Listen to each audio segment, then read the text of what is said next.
Hi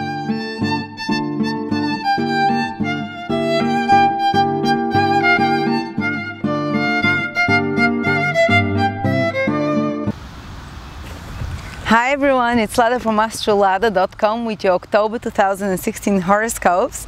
And before I start, very quickly two announcements. Come and join me on the 15th of October, the month of love, the month of Libra, the month of relationships. I'm going to be doing a 3 to 4 hour webinar together with Trifon Nikolov on lovers and marriage. This will be a very special webinar. We're gonna talk about compatibility, but from a very different level. We're going to talk about the points of love, the points of eros, the points of attraction in the horoscope, with the points of marriage as well. This is information you won't find available around. This is very ancient information. It's based on the Egyptian or Hermetic, also called Arabic points of love, which is actually the real, how do I say, the top level. You don't even need to know any astrology, but this is the top level compatibility, that if you learn only those 4 or 5 points of love and relationships and marriage that exist in each horoscope and compare them with someone else's horoscope, this is all you need to know about compatibility basically. You'll be able to know whether someone can be your marriage spouse, lover, whether you can have chemistry or not. So those 3 or 4 hours will focus on that on the 15th of October. Come and join us just for $69. And also those of you who want to join me or who want to see after that a recording of my webinar, just $29 on stelliums. Stelliums, if you have 4 or more planets together close in your horoscope. These are pioneers, these are people with a very special mission in their life. And there is very little information out there on stelliums. And if you happen to be one of those people like me who has 4 or more planets together conjunct very close in their horoscope, within one area of their horoscope, we're going to talk about what your mission is. And we're going to talk how you can deal with that extra charge energy of the stelliums and how to approach such people. This is only $29, and I'm putting links for both of those webinars here.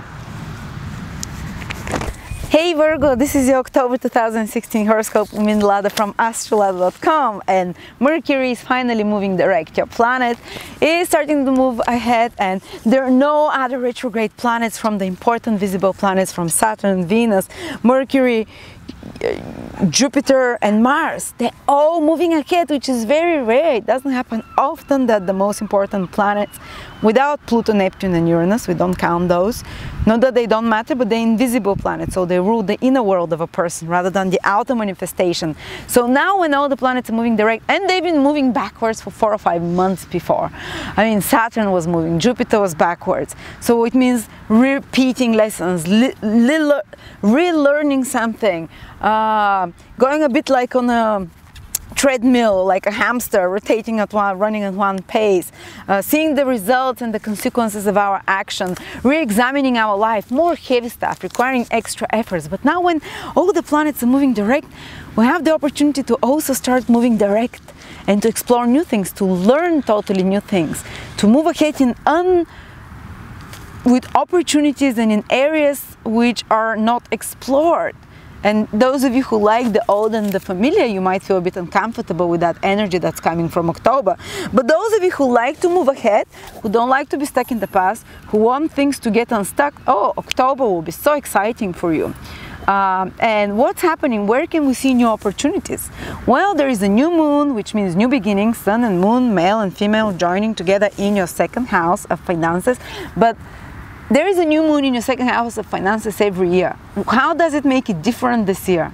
There's new moon in your financial house, especially if your ascendant is in Virgo.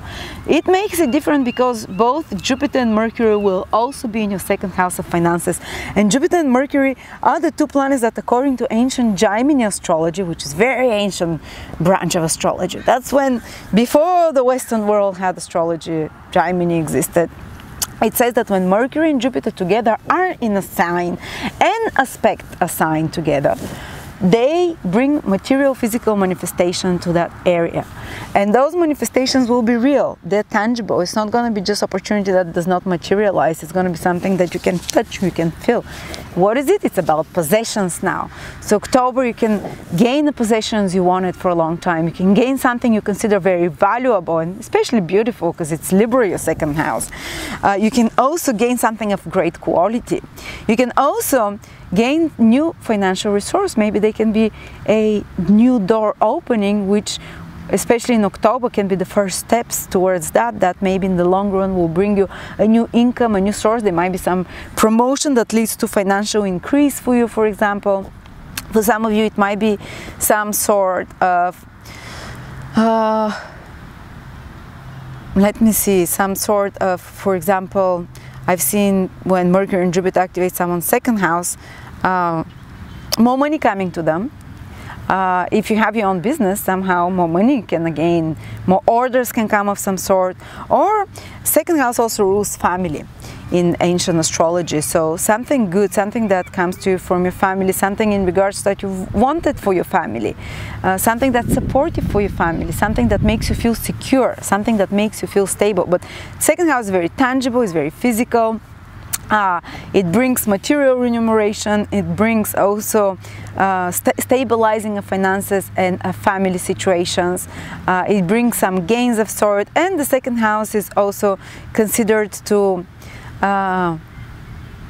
it's this, especially in ancient Vedic astrology, second house is the house of the voice. So anyone who has an important job through their voice, whether it's making some speech or whether it's some kind of a whether they're singers or whether they're artists of some sort, they have to use their voice. Their voice is being heard when Mercury and Jupiter together in the second house.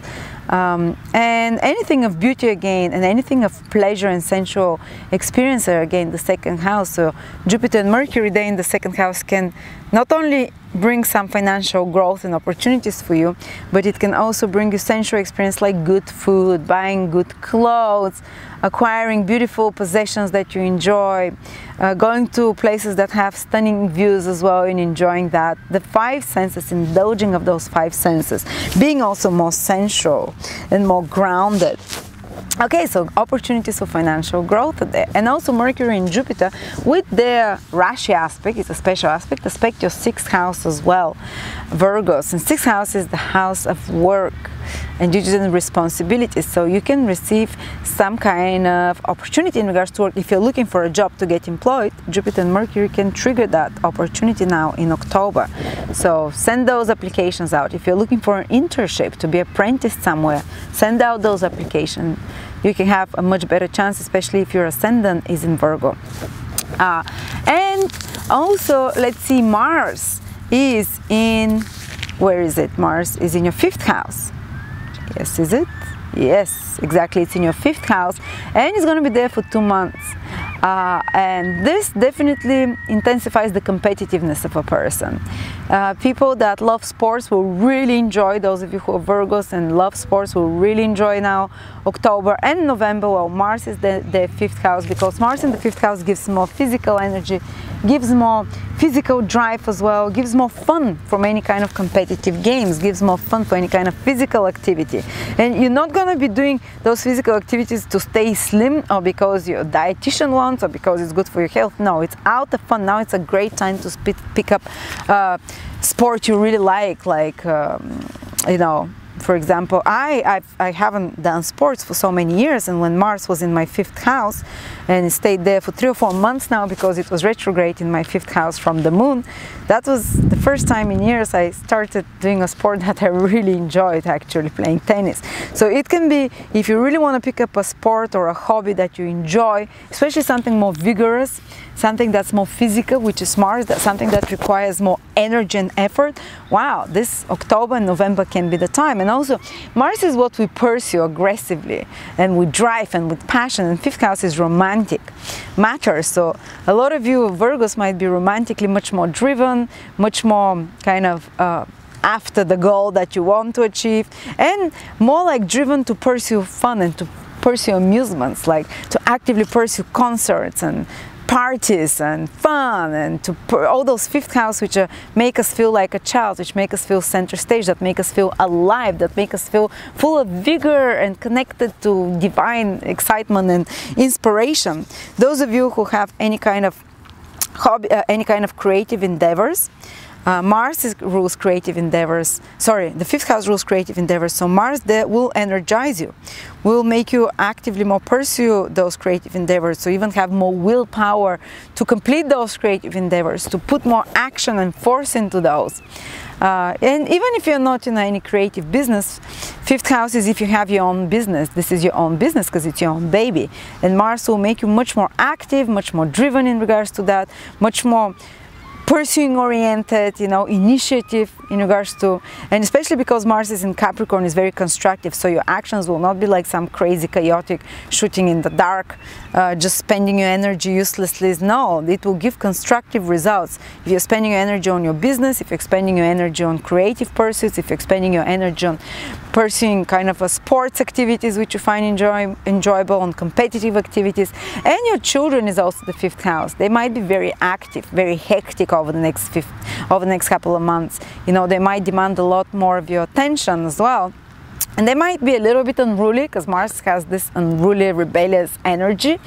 But because it's in Capricorn, everything can be put in control pretty quickly and solved, any such problems with your children or romantic dates and romantic experiences.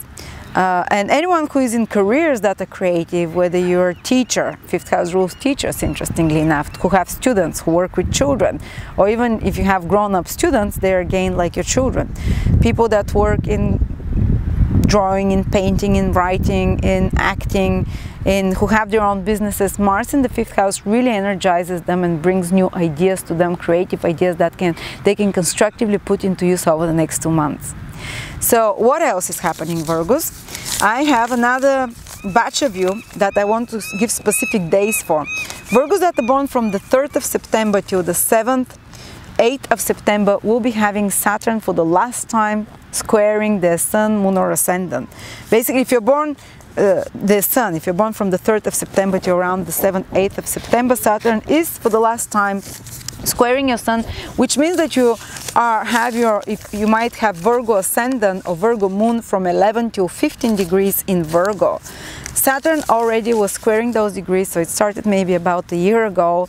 And if there was some complications, some delay, testing, which is about Saturn, lack of self-doubt, blockages of some sort, painful separations, painful hit of the ego, painful kind of it's a lot. Saturn is all the kind of karmic consequences of our actions, karmic complications, testing of one's resilience. This is Saturn is like, as we call it, the great malefic in astrology. It's necessary energy because this is how we learn to be strong and how to learn to crystallize to mobilize our efforts and work harder. But if there was the need to, and there was over the last 12 months for you, there was the need, there was pressure on you. There was pressure, and there was possibly painful also endings and painful realizations and extra duties and responsibilities that Saturn gave to you, extra pressure and demands on you as well. From outside or from within. Now Saturn brings them for the last time. It escalates them, but it completes them. So it's like you're having a completion now. Something painful that might have happened is the closing chapter. You're able to close it, to say goodbye. You're able to let go of it somehow. You're able not to feel so much pain about it, or some problem can finally be resolved with a last push of energy, last push of effort, and some realization. For example, might be for some of you, if it's the moon or the ascendant, it might be something to do with a relationship that has to go out from your life and it has to be released, or some career that you find disappointing and you have to let go of, or get detached about and have peace with. After October, this comes to you. And those of you who are in the right relationships and in the right careers, if you had some complications and delays, now is the last time when you're able to solve them, the extra push, and move forward with confirmed, with reaffirmed and strengthened commitment towards those things in your life. So thank you very much, Virgo, and subscribe to my channel and follow me on Facebook, Astrology, where I do announce free readings and competitions to win a free reading with me or one of my psychics and astrologers from around the world.